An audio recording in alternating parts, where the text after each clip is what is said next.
31 ડિસેમ્બરને લઈ વડોદરા જિલ્લા પોલીસ વડાના આદેશ મુજબ વડોદરા જિલ્લામાં પોલીસી વાહન ચેકિંગ સહિત બ્રીથ એનેલાઇઝરથી વાહન ચાલકોને ચેક કરવાની કામગીરી હાથ ધરી છે। ત્યારે વડોદરાના સિનોર તાલુકા પોલીસે તાલુકામાંથી પસાર થતા તમામ સ્ટેટ હાઈવે માર્ગો પર સઘન ચેકિંગ હાથ ધર્યું। સિનોરના સેગવા ચોકડી, સાંથલી ચોકસી, નર્મદા નદી પર આવેલ પોઈચા બ્રિજ, માલસર બ્રિજ જે ભરૂચ અને નર્મદા જિલ્લાને જોડતા નર્મદા નદી પર બ્રિજની સિનોર હદ વિસ્તારના માર્ગો પર પોલીસે સાધન ચેકિંગ હાથ ધર્યું।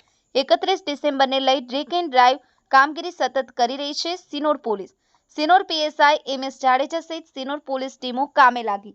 સંજય ખત્રી, સિનોર સમાચાર ન્યૂઝ, સિનોર।